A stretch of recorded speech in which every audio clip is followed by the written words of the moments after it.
அனைவருக்கும் சிறப்பான காலை வணக்கம்.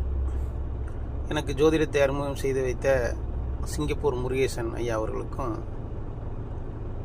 எனக்கு ஜோதிடம் கற்றுக் கொடுத்த திரு தங்கப்பாண்டியன் ஐயா அவர்களுக்கும் எனது நெஞ்சார்ந்த வணக்கங்கள். நேற்றுக்கு நம்ம பார்த்தது 9ஆம் பாவத்தை பலம், 9ஆம் பாவத்தில் சந்திரனோ சூரியனோ இருந்தா அப்படின்றத பற்றி பார்த்தோம். ஏன்னா ஏன் 9ஆம் பாவம் அப்படின்னா அதான் அதிர்ஷ்டத்தை குறிக்கிறது.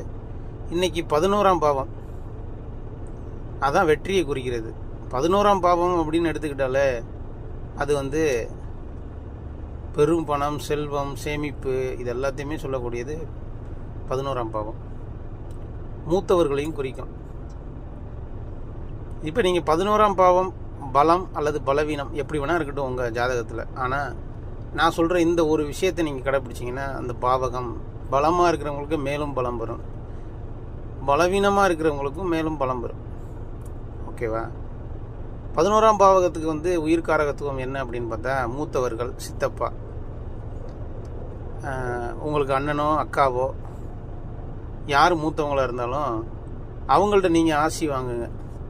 அவங்களோட மானசீகமான ஆசி உங்களுக்கு கிடைச்சிருச்சு அப்படின்னா, ஆசீர்வாதம் உங்களுக்கு கிடைச்சிருச்சு அப்படின்னா அந்த பாவகம் பலம் பெறும்.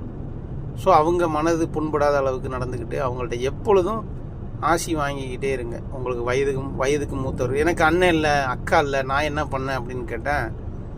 இப்போ நீங்கள் உங்களுக்கு வயதுக்கு மூத்தவர்கள் யாராக இருந்தாலும் ஒரு அண்ணனாவோ அக்காவாவோ பாவித்து அவங்கள்ட்ட ஆசீர்வாதம் வாங்கணும்.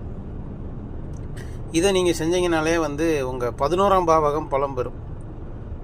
உங்களுக்கு கிடைக்க வேண்டிய வெற்றி சரியான நேரத்தில் சரியான காலத்தில் கிடைக்கும். எந்த வெற்றியுமே நாம் எதிர்பார்க்கும் போது கிடைச்சாதான் அதில் ஒரு நன்மை இருக்குது. ஸோ நீங்கள் இதை கடைப்பிடிங்க. எளிமையான முறையில் ஜோதிடத்தை பற்றி உங்களுக்கு ஏதாவது சந்தேகங்கள் இருந்தால் என்கிட்ட நீங்கள் கேட்கலாம்.